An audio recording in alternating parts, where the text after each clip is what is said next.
अभिव्यक्ति और माध्यम का एक पाठ, विभिन्न माध्यमों के लिए लेखन। इस पाठ को समझने से पहले पहले इस पाठ के बारे में समझ लेते हैं कि इस पूरे पाठ में बता क्या रखा है, और शुरुआत करते हैं इस पाठ के नाम के अर्थ के साथ कि इस पाठ का नाम का अर्थ क्या है। विभिन्न माध्यम, ये माध्यम किस चीज के हैं? ये जनसंचार के माध्यम है। विभिन्न मतलब अलग अलग प्रकार के माध्यम। कौन से? जनसंचार के। जनसंचार के माध्यम क्या होते हैं और कौन से होते हैं? जनसंचार मतलब कोई भी सूचना जब लाखों करोड़ों तक पहुंचानी होती है तो हम किसी यंत्र का सहारा लेते हैं, जैसे अखबार, टेलीविजन, रेडियो या इंटरनेट।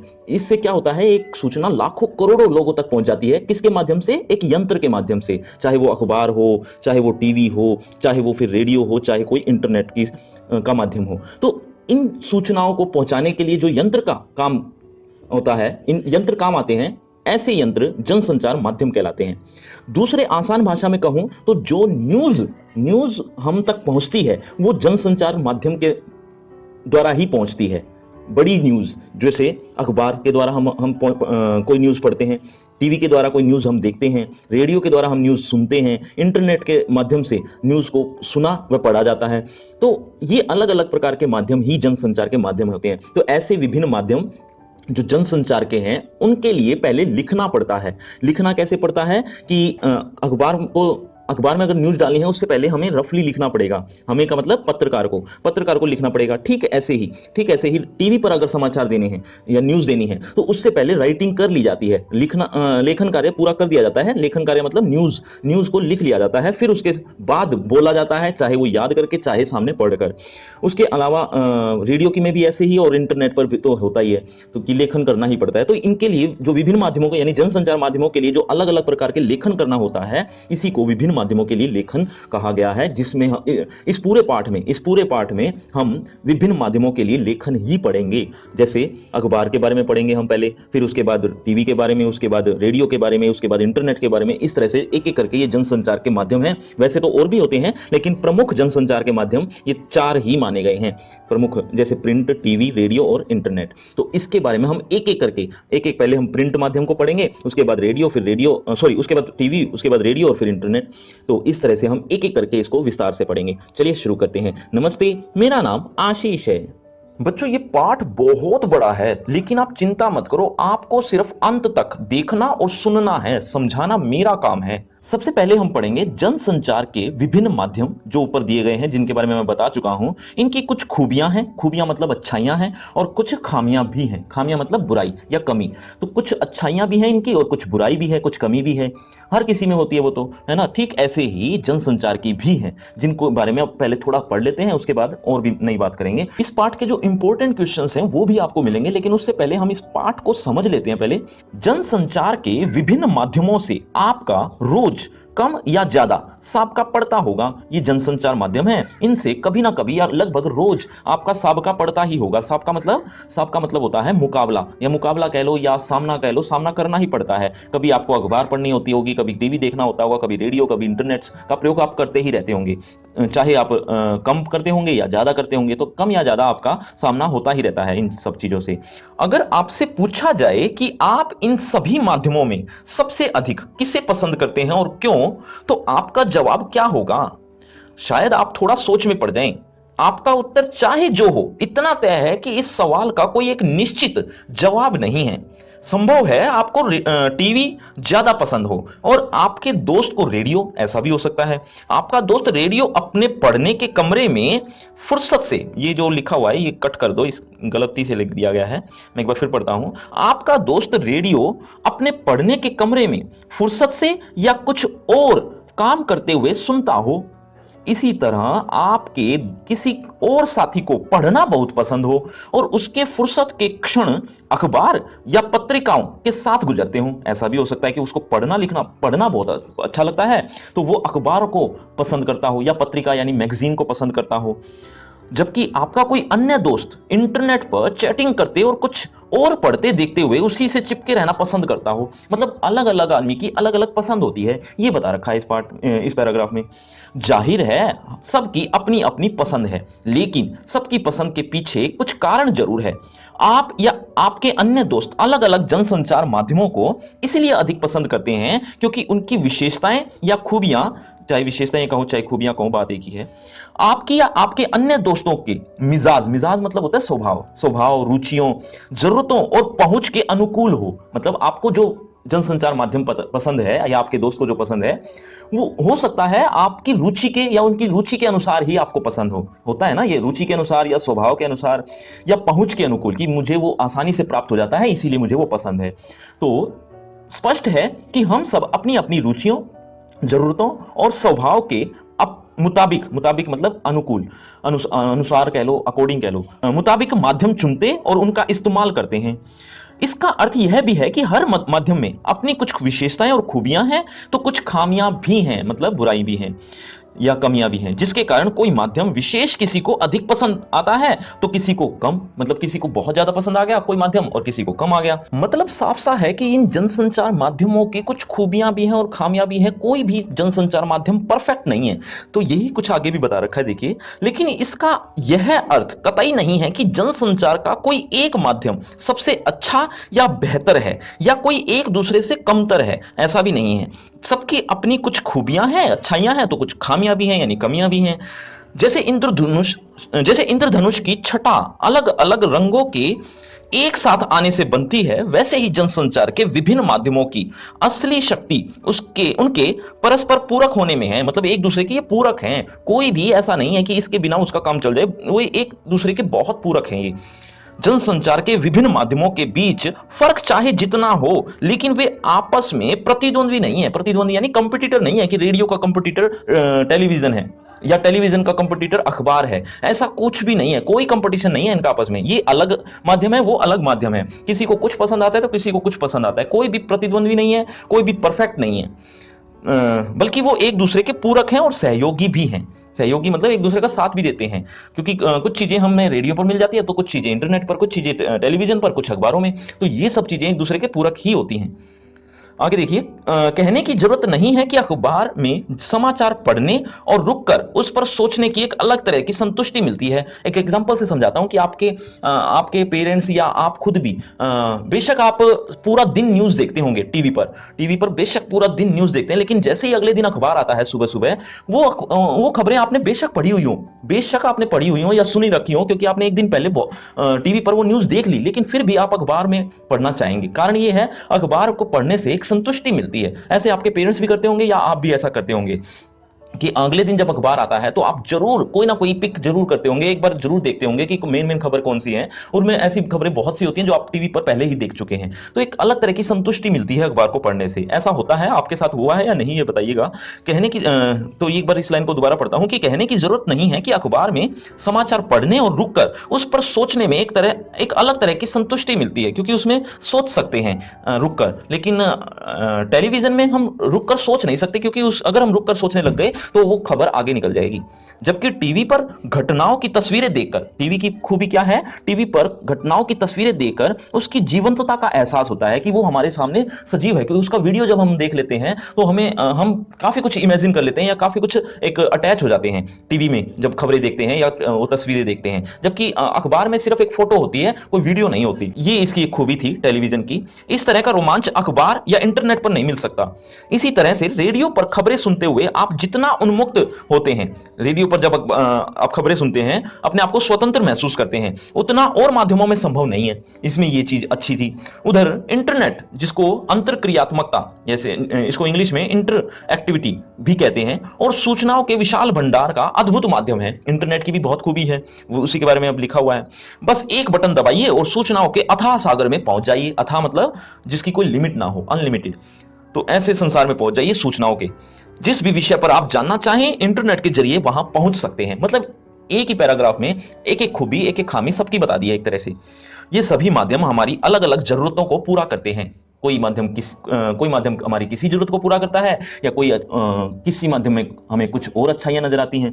तो और इन सभी की हमारे दैनिक जीवन में कुछ ना कुछ उपयोगिता भी है।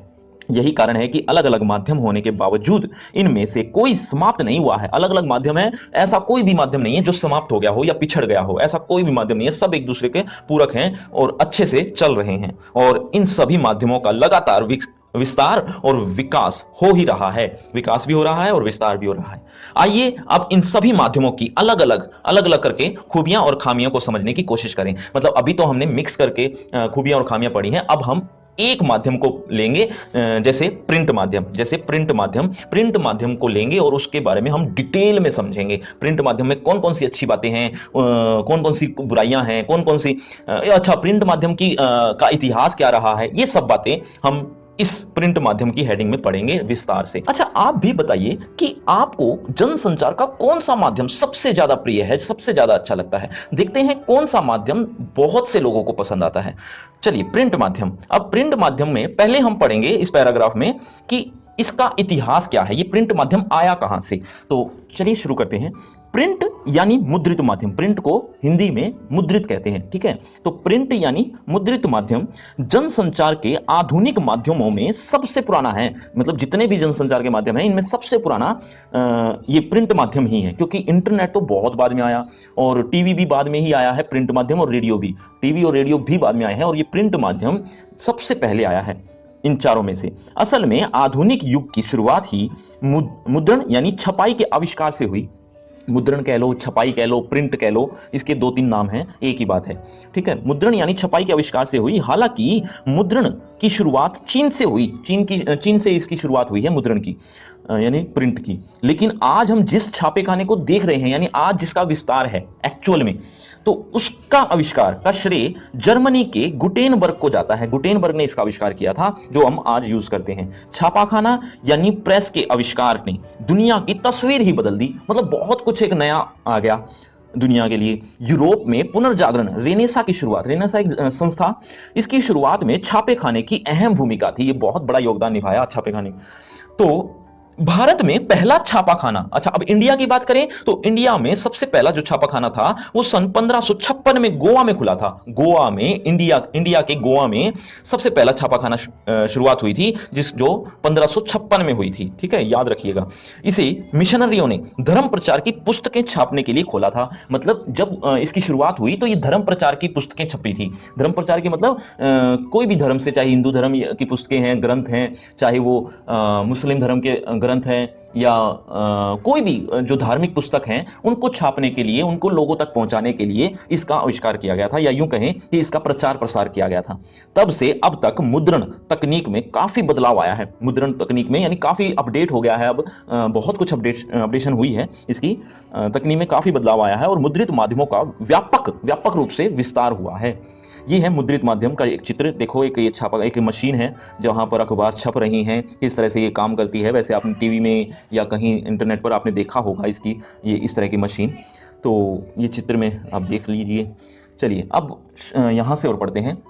मुद्रित माध्यमों के तहत अखबार, पत्रिकाएं। अच्छा ये और बता देता हूं कि अब हम जो दो चार पैराग्राफ्स पढ़ने जा रहे हैं, इसमें हम पढ़ेंगे प्रिंट माध्यम की खूबियां कहो, अच्छाइयां कहो, कि इसमें कितनी अच्छाइयां हैं, क्या क्या पॉजिटिव पॉइंट्स हैं, इन दो चार पैराग्राफ्स में हम पढ़ने जा रहे हैं। सुनिएगा, देखिएगा। मुद्रित माध्यमों के तहत अखबार, पत्रिकाएं, पुस्तकें आदि हैं। मतलब ये सब चीजें मुद्रित माध्यमों के अंतर्गत ही आती हैं, चाहे अखबार हैं, पत्रिकाएं हैं, पुस्तकें हैं, क्योंकि ये सब छपाई के माध्यम हैं। हमारे दैनिक जीवन में इनका कितना महत्व है यह दोहराने की जरूरत नहीं है, क्योंकि यह बात पहले ही हो चुकी है। मुद्रित माध्यमों की सबसे बड़ी विशेषता या शक्ति यह है कि छपे हुए शब्दों में स्थायित्व होता है। स्थायित्व मतलब वो टिके रहते हैं। ये इसको संभाल कर रखना बहुत आसान होता है। आपने भी कभी ना कभी शायद देखा हो, बहुत पुराना अखबार आज भी आपको कहीं ना कहीं देखने को मिल जाएगा। तो और उसको हम आज भी पढ़ सकते हैं, अगर हम समझ सकते हैं उसके शब्द, यानी हमारी लैंग्वेज में है, तो हम उसको आज भी पढ़ सकते हैं। तो इसका मतलब यही है साफ साफ कि शब्दों में स्थायित्व होता है, टिके रहते हैं। और सिर्फ अखबार की बात नहीं कर रहा, पुस्तकें भी, बहुत पुरानी पुरानी पुस्तकें आज भी मेरे पास रखी हुई हैं। आपके पास भी होंगी शायद, अगर हैं तो एक बार बताइएगा कि कौन से सन की आपके पास पुरानी पुस्तक रखी हुई है। तो मैं ये बात कर रहा था कि इनके शब्दों में स्थायित्व होता है और ये टिके रहते हैं, और काफी वर्षों तक, बहुत सालों तक हम इसको संभाल कर रख सकते हैं, टिके रहते हैं, और हम उसका यूज कर सकते हैं। उसे आप आराम से और धीरे धीरे भी पढ़ सकते हैं। जो मुद्रण माध्यम है, यानी अखबार हो गया, पुस्तक हो गया, कुछ भी छपाई वाले माध्यम, इसको आप आराम आराम से धीरे धीरे भी पढ़ सकते हो। जबकि टेलीविजन में ये सुविधा नहीं है। टेलीविजन में तो आप जब कोई न्यूज देख रहे हो तो आपको वहीं पर बैठकर देखना पड़ेगा, और धीरे धीरे नहीं देख सकते हो आप। जो वो सामने वाला बोल रहा है उसको सुनना पड़ेगा, उसी की स्पीड से। ये अलग बात है, हमें समझ में तो आ जाता है, लेकिन हम चाहें तो उसको रोक नहीं सकते, वो तो चलता जाएगा प्रोग्राम। चलिए, उसे आप आराम आराम से धीरे, अब आपके दिमाग में ये भी आ रहा होगा कि रिकॉर्डिंग कर लेंगे। रिकॉर्डिंग की बात नहीं हो रही होगी, हो रही बच्चे, कि रिकॉर्डिंग हो जाएगी तो हम बाद में सुन लेंगे। मैं उसकी बात नहीं कर रहा हूं, एक जनरली बात कर रहा हूं। तो उसे आप आराम से या धीरे धीरे भी पढ़ सकते हैं, पढ़ते हुए उस पर सोच भी सकते हैं। अच्छा, पढ़ते हुए कोई बात सोचनी है, समझनी है, तो हम रुक भी सकते हैं आराम से। जबकि टीवी में ये सुविधा नहीं है। टीवी में आप एंकर को देख रहे हैं, एंकर समाचार पढ़ रहा है, तो हमें उसकी सुननी ही पड़ेगी, उसको रोक कर उसके अर्थ को समझना, रुकना, देखना, ये सब चीजें नहीं है पॉसिबल। तो ये अखबार में पॉसिबल है। तो ये अखबार की कुछ खूबियां हैं, वो ही बताई जा रही हैं इस पैराग्राफ में, और इस पैराग्राफ में भी, और आगे भी 2-3 पैराग्राफ्स में। अगर कोई बात समझ में नहीं आई तो उसे दोबारा या जितनी बार इच्छा करे उतनी बार पढ़ सकते हैं। ये एक अच्छा माध्यम है अखबार का, या ये पॉजिटिव पॉइंट है। यही नहीं, अगर आप अखबार या पत्रिका पढ़ रहे हो तो आप अपनी पसंद के अनुसार किसी भी पृष्ठ और उस पर प्रकाशित किसी भी समाचार या रिपोर्ट को पढ़ने की शुरुआत कर सकते हैं। मतलब ऐसा कोई फॉर्मूला नहीं है कि आपको अखबार में पहला पेज पहले ही पढ़ना होगा। आप कहीं कोई भी अखबार का पेज, कोई भी, और कोई भी न्यूज कहीं से भी पढ़ सकते हैं। पहले, सबसे पहले आप आखिरी पेज से भी पढ़ सकते हैं। जबकि टेलीविजन में ये सुविधा नहीं है, टेलीविजन या रेडियो में ये सुविधा नहीं होती। आपको शुरू से ही सुनना पड़ेगा, और एंड तक, एंड की अगर आपको सूचना सुननी है, खबर सुननी है एंड वाली, तो आपको एंड तक यानी अंत तक बैठना ही पड़ेगा मजबूरीवश। अदरवाइज आपको वो शुरू में नहीं बता सकेगा आपके चाहने पर। तो अखबार में ये सुविधा है, आप कहीं से भी कोई भी पेज आप पढ़ सकते हैं। और मोस्टली बच्चे कहानियां या चुटकुले जहां आते हैं, जिस पेज पर आते हैं, वो पढ़ना पसंद करते हैं, तो वही पढ़ते हैं डायरेक्ट। ठीक है, तो ये एक सुविधा है अखबारों की। ऐसी कोई बाध्यता नहीं है कि आप अखबार के पहले पृष्ठ या पहली खबर से पढ़ना ही शुरू करें। ऐसी कोई बाध्यता नहीं है। बाध्यता मतलब कोई मजबूरी नहीं है। साथ ही मुद्रित माध्यमों के स्थायित्व, स्थायित्व यानी शब्दों का टिका रहना, शब्द टिके रहते हैं इसमें, अखबारों में, पुस्तकों में। तो मुद्रित माध्यमों के स्थायित्व का एक लाभ यह भी है कि आप उन्हें लंबे समय तक सुरक्षित रख सकते हैं, जैसा कि पहले ही मैं बता चुका हूं, और उसे संदर्भ की तरह इस्तेमाल कर सकते हैं। कोई भी टॉपिक आज चल रहा है और आपने उससे रिलेटेड कोई पुस्तक या अखबार संभाल कर रख रखी है, तो उसको वहां पर यूज कर सकते हो संदर्भ में, यानी उस टॉपिक में। संदर्भ मतलब विषय, टॉपिक, कुछ भी कह लीजिए। मुद्रित माध्यमों की दूसरी बड़ी विशेषता, एक और विशेषता बताई गई है, देखो। दूसरी बड़ी विशेषता यह है कि यह लिखित भाषा का विस्तार है, विस्तार करता है लिखित भाषा का। नहीं तो लिखित तो गायब हो जाएगा। तो जाहिर है कि इसमें लिखित भाषा की भी, जाहिर है कि इसमें लिखित भाषा की सभी विशेषताएं शामिल हैं।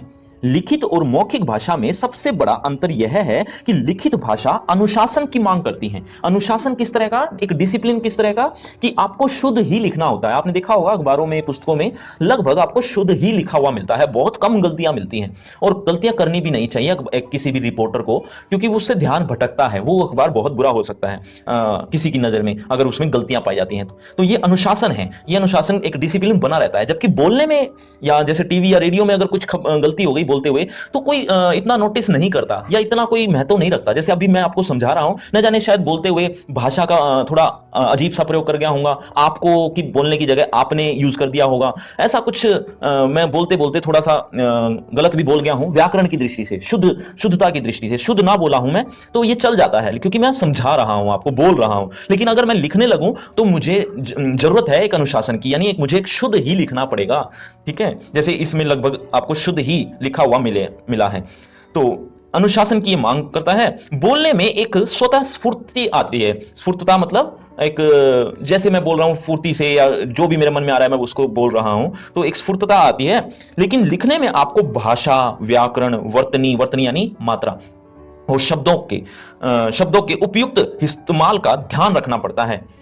यही नहीं, अगर लिखे हुए को प्रकाशित होना है, यानी अगर उसको छापना है, यानी काफी लोगों तक पहुंचाना है, तो आपको एक प्रचलित भाषा में ही लिखना पड़ता है। ऐसा नहीं है कि आप किसी भी लैंग्वेज में या लोकल लैंग्वेज में आप लिख दोगे, जैसे आप कोई बोली में लिख दोगे। जैसे मैं हरियाणा का रहने वाला हूं, तो हरियाणवी चल जाएगी, ऐसा नहीं होता है। मोस्टली आपको हिंदी, जो सभी लोग समझते हैं, हिंदी, अगर हिंदी का अखबार है तो हिंदी का, और इंग्लिश का अखबार है तो इंग्लिश में ही लिखना होता है। उसमें मिक्स लैंग्वेज नहीं चलती है मोस्टली। तो ऐसा ही कुछ लिखा हुआ है, ताकि उसे अधिक से अधिक लोग समझ जाएं, ऐसी लैंग्वेज में लिखना होता है। मुद्रित माध्यमों की तीसरी विशेषता यह है कि यह चिंतन, विचार और विश्लेषण का माध्यम है। चिंतन है, करना पड़ता है। ये लिखित में क्या फायदा है, इसकी खास बात है कि इसमें चिंतन होता है, चिंतन मतलब सोचना होता है, विचार किया जा सकता है, और विश्लेषण का भी माध्यम है। विश्लेषण करना हो, चाहे किसी से बात करके, क्योंकि टीवी में यह सुविधा नहीं है। टीवी में अगर कोई न्यूज आ रही है, तो अगर हम चिंतन करने बैठ गए, सोचने बैठ गए, या विश्लेषण करने बैठ गए, आपस में बातचीत करने बैठ गए, तो वो अगली न्यूज चली जाएगी। तो इसीलिए हमें सिर्फ सुनना ही होता है। तो अखबार में ऐसा नहीं होता है। इस माध्यम में आप गंभीर और गूढ़ बातें यानी गुप्त बातें, ये छुपी हुई बातें होती हैं जिनका एक हाइड होता है, मीनिंग जो हाइड होता है, ऐसी बातें लिख सकते हैं, क्योंकि पाठक के पास न सिर्फ उसे पढ़ने, समझने और सोचने का समय होता है, बल्कि उसकी योग्यता भी होती है। मतलब उसके अंदर योग्यता है कि वो गुप्त बातें सोच सकता है। कैसी योग्यता?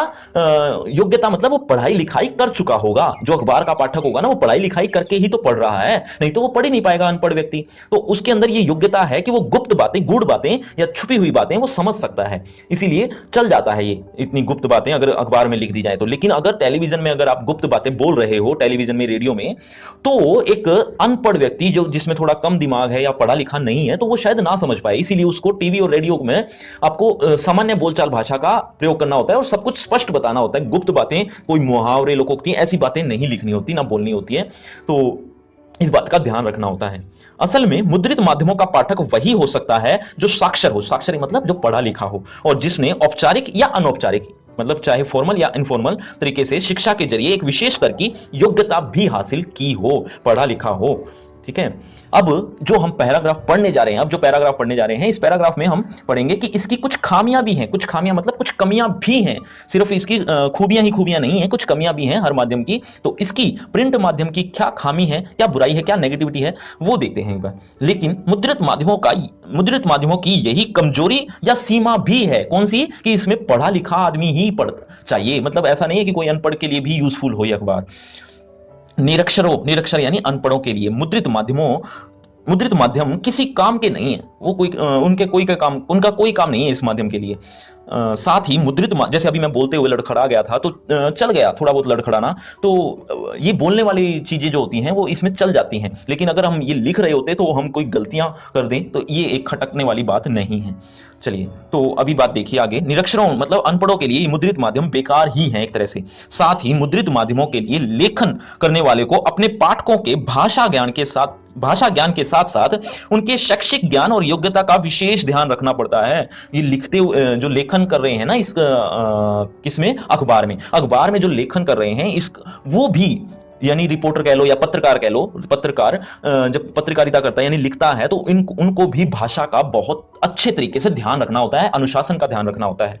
इसके अलावा उन्हें पाठकों की रुचियों और जरूरतों का भी ध्यान रखना होता है। अब वो ऐसी न्यूज भी नहीं बता सकते जिनमें पाठकों की रुचि ही ना हो, उनको ये भी ध्यान रखना होता है कि पाठक रुचि भी लें। ठीक है। चलिए, मुद्रित माध्यमों की एक और सीमा यह है, सीमा मतलब कमी या एक लिमिटेशन, सीमा मतलब लिमिटेशन। तो एक सीमा यह भी है कि वे रेडियो या टीवी और इंटरनेट की तरह तुरंत घटी घटनाओं को संचालित नहीं कर सकते। किसकी तरह? जैसे रेडियो, टेलीविजन या इंटरनेट पर यह सुविधा है कि आप तुरंत ही कोई ब्रेकिंग न्यूज बताकर आप अपनी खबर बता सकते हो। लेकिन अखबार में ऐसा नहीं होता। अखबार तो आपको 24 घंटे बाद मिलेगा। मतलब अब जो अगर दोपहर का समय है, दोपहर के समय की जो न्यूज है वो आपको 24 घंटे बाद यानी अगले दिन सुबह ही मिलेगी अखबार में। तो ये एक लिमिटेशन है इसकी। जबकि टीवी, रेडियो या इंटरनेट पर ये चीजें नहीं है। टीवी और रेडियो, इंटरनेट पर तो आपको तुरंत न्यूज मिल जाती है, तुरंत, आपको बस चलाने की देर है। तो ये इसकी कमी है मुद्रित माध्यम की या अखबार की। चलिए आगे देखते हैं। ये एक इसी से आगे पढ़ रहा हूं और ये जो मैं समझा चुका हूं यही बता रहा हूं। ये एक निश्चित अवधि पर प्रकाशित होते हैं, निश्चित अवधि होती है इनके। कई अखबार तो सुबह सुबह ही आते हैं या कई अखबार शाम को आते हैं। तो ऐसी एक लिमिटेशन है इसकी। जैसे अखबार 24 घंटे में एक बार या साप्ताहिक पत्रिका की बात करें तो वो सप्ताह में एक बार प्रकाशित होती है। अखबार या पत्रिका में समाचारों या रिपोर्ट का प्रकाशन के लिए स्वीकार करने की एक निश्चित समय सीमा होती है। मतलब आप एक निश्चित समय सीमा तक ही स्वीकार कर सकते हैं किसको? खबरों को। जैसे कोई पत्रकार कोई न्यूज लेकर आता है तो वो ऐसा नहीं है कि किसी भी टाइम ले आएगा और अखबार में छप जाएगी। उसका एक निश्चित अवधि होती है। जैसे फॉर एग्जांपल रात के 10 बजे, मान लेते हैं कि रात के 10 बजे की एक अवधि दे दी, इसको डेडलाइन कहते हैं। एक डेडलाइन दे दी कि रात के 10 बजे तक न्यूज स्वीकार की जाएगी, उसके बाद नहीं। क्यों? क्योंकि उसके बाद उनको छपवाना भी होता है और कहां कहां छपना है अखबार में, किस जगह, कौन से पेज पर, ये चीजें एक तैयारी करनी पड़ती है और पूरी रात उनको छापना पड़ता है ताकि सुबह सुबह या अर्ली इन द मॉर्निंग उसको पहुंचा दिया जाए पाठकों तक। तो ये काम बहुत जल्दी जल्दी करने का होता है, इसीलिए एक डेडलाइन होती है। किसके पास? पत्रकारों के पास। इसको डेडलाइन कहते हैं। कुछ अपवादों को छोड़कर समय सीमा समाप्त होने के बाद कोई सामग्री प्रकाशन के लिए स्वीकार नहीं की जाती। अपवाद को छोड़कर एक डेडलाइन दे दी जाती है कि इसके बाद कोई भी न्यूज स्वीकार नहीं की जाएगी। अपवाद किस तरह के होते हैं? अपवाद का मतलब एक्सेप्शनल। एक्सेप्शनल केस कैसे होते हैं? जैसे कोई मैच चल रहा है, चाहे फुटबॉल का, हॉकी का। अब वो फुटबॉल या हॉकी का मैच मान लो 10:30 बजे खत्म होगा, तो 11 बजे तक ही न्यूज आएगी लिख कर, है ना। 10:30 बजे खत्म होगा तो उसकी जो न्यूज बनेगी वो लगभग आधे घंटे तक बनेगी, क्योंकि कौन जीता कौन हारा, तो उसको तो स्वीकार कर लिया जाएगा, क्योंकि अगले दिन उस न्यूज को पहुंचाना है जल्द से जल्द लोगों तक। तो उस अपवाद को तो छोड़कर, इस तरह के अपवादों को छोड़कर बाकी की एक डेडलाइन होती है कि यहां तक ही इसको स्वीकार किया जाएगा, इस टाइम तक ही। इसीलिए मुद्रित माध्यमों के लेखकों और पत्रकारों का प्रकाशन की समय सीमा का पूरा ध्यान रखना पड़ता है। मुद्रित माध्यमों के जो लेखक होते हैं और पत्रकार होते हैं, उनको प्रकाशन की छपने की समय सीमा का बहुत ध्यान रखना पड़ता है, उससे ज्यादा लेट नहीं कर सकते। अब आगे के जो 2 पैराग्राफ हैं, इसमें भी प्रिंट माध्यम की कुछ खामियां, कुछ कमियां ही लिखी हुई हैं, देखते हैं एक एक करके। इसी तरह मुद्रित माध्यमों में लेखक को जगह यानी स्पेस का भी पूरा ध्यान रखना चाहिए कि स्पेस कितना है अखबार में छापने के लिए, उसका भी ध्यान रखना पड़ता है। जैसे किसी अखबार या पत्रिका के संपादक के ने अगर आपको 250 शब्द में रिपोर्ट या फीचर लिखने को कहा है, कोई भी न्यूज या फीचर लिखने को कह दिया है, तो आपको उस शब्द सीमा का ध्यान रखना पड़ेगा कि उतना ही आपको न्यूज पहुंचानी है, उससे ज्यादा आप नहीं पहुंचा पाओगे, क्योंकि जगह ही नहीं है इतनी। इसकी वजह यह है कि अखबार या पत्रिका में असीमित जगह नहीं होती, असीमित नहीं है, लिमिटेशन है उसकी, कि उतने ही पेज वो छाप सकते हैं, उससे ज्यादा, बहुत ज्यादा छापना उनके लिए वर्जित होता है एक तरह से, क्योंकि पाठक भी नहीं पढ़ पाएंगे और ना ही वो इतना कॉस्ट प्रेफर कर पाएंगे, या जो भी कह लीजिए, तो एक लिमिटेशन होती है। साथ ही उन्हें विभिन्न विषयों और मुद्दों पर सामग्री प्रकाशित करनी होती है। विभिन्न विषय होते हैं, मुद्दे होते हैं, और दूसरे दूसरे विभिन्न विषय भी होते हैं, मुद्दे भी होते हैं, उनको भी तो छापना है। महत्व और जगह की उपलब्धता के अनुसार वे निश्चित करते हैं कि किसे कितनी जगह मिलेगी। कि कोई न्यूज बहुत इंपॉर्टेंट है तो ये भी निश्चित की जाती है कि इसको ज्यादा स्पेस देंगे, यानी ज्यादा लिखेंगे इसके बारे में। तो और कोई कम इंपॉर्टेंट है, कम महत्वपूर्ण है, उसको थोड़ा कम स्पेस मिलेगा। उसी इस तरह से आपने देखा होगा अखबारों में कोई न्यूज बहुत बड़ी होती है, कोई न्यूज बहुत कम शब्दों में होती है, तो यही कारण होता है। मुद्रित माध्यमों के लेखक या पत्रकार को इस बात का भी ध्यान रखना पड़ता है कि छपने से पहले आलेख में मौजूद सभी गलतियों और अशुद्धियों को दूर कर दिया जाए। जो वो न्यूज लेकर आया है उसमें अशुद्धियां दूर हो जाएं, कोई गलतियां ना रहे, मात्रा की या कोई भाषा की कोई गलती न रह जाए। क्योंकि एक बार प्रकाशन हो गया यानी छप गई, और वह एक गलती या वो गलतियां और अशुद्धियां वहीं चिपक जाएंगी फिर प्रकाशन में, यानी वो छप जाएंगी। उसे सुधारने के लिए अखबार या पत्रिका के अगले अंक का इंतजार करना पड़ेगा। अगर उसको सुधारना है, कोई गलती हो गई है, तो अगले आने वाले अंक यानी अगले आने वाले समाचार पत्र, अगले दिन जब वो समाचार पत्र आएगा या अखबार आएगी, उसका इंतजार करना पड़ेगा। क्योंकि आपने देखा होगा कई बार अखबारों में छपा होता है कि इस गलती को इस तरह से पढ़ा जाए, इस तरह से लिखा होता है, या खेद के लिए क्षमा करें, सॉरी, गलती के लिए क्षमा करें, इसका हमें खेद है, इस तरह के शब्द लिखे होते हैं। तो अभी जैसे मुझसे भी गलती हो गई तो मैंने तुरंत क्षमा मांग ली, सॉरी मांग ली। लेकिन अखबार में ये सुविधा नहीं है। एक बार छप गया तो हमें अगले अंक का इंतजार करना पड़ेगा, या यूं कह लो अगले दिन का जो अखबार आएगा उसके लिए इंतजार करना पड़ेगा, तभी वो अशुद्धियां दूर हो पाएंगी या लिख कर हम माफी मांग पाएंगे। तो यही कारण है कि अखबार या पत्रिका में यथासंभव कोशिश की जाती है कि कोई गलती या अशुद्धि छप न जाए। इसके लिए अखबार पत्रिकाओं के संपादक जो होते हैं, संपादक मतलब एडिटर, जो डिसाइड करते हैं किसको कितनी स्पेस मिलना है, कितना लिखना है और क्या लिखना है, ये सब कुछ वो एक तरह से वो हेड होते हैं, हेड ऑफ द डिपार्टमेंट होते हैं उस अखबार के। तो संपादक को इंग्लिश में एडिटर भी कहते हैं। तो संपादक के साथ एक पूरी संपादकीय टीम भी होती है, संपादकीय टीम होती है यानी पूरी उनकी टीम होती है जो इस काम में हेल्प करती है, जिसकी मुख्य जिम्मेदारी प्रकाशन के लिए जा रही सामग्रियों की गलतियों और अशुद्धियों को हटाकर उसे प्रकाशन योग्य बनाना होता है। मतलब वो जो टीम का काम क्या है कि कोई गलती ना हो गई हो, उसको कितना स्पेस देना है, क्या चीज हमारे लिए बेहतर है, कोई गलती हो गई है तो उसको सुधारना, ये सब काम उस टीम का होता है, जिसको संपादकीय टीम कहते हैं। संपादक शब्द से ही बना है संपादकीय। अब आपसे एक प्रश्न, भारत में प्रिंट माध्यम कौन से सन में आया था? जल्दी से कमेंट करके बताइए, देखना चाहता हूं कितने बच्चे ध्यान से सुन रहे थे। और अब आप ये सोच रहे हो कि पाठ खत्म हो गया है, तो ये सोच आपकी बिल्कुल गलत है। ये पाठ खत्म नहीं हुआ है, मैंने पहले ही कहा था, ये पाठ बहुत बड़ा है। इसके बाद हम रेडियो के बारे में भी पढ़ेंगे, उसके बाद हम टेलीविजन के बारे में पढ़ेंगे, उसके बाद इंटरनेट के बारे में भी पढ़ेंगे। इस ये वीडियोस आपको मिल जाएंगे डिस्क्रिप्शन बॉक्स में, एक एक करके आप जरूर देखिएगा जैसे भी आपको समय मिले, और इस पार्ट के इंपॉर्टेंट क्वेश्चंस भी आपको डिस्क्रिप्शन बॉक्स में ऊपर ही ऊपर मिल जाएंगे, वहां से आप देख सकते हैं। और तो और पहले पार्ट पढ़ लीजिएगा, तभी इंपॉर्टेंट क्वेश्चंस आपके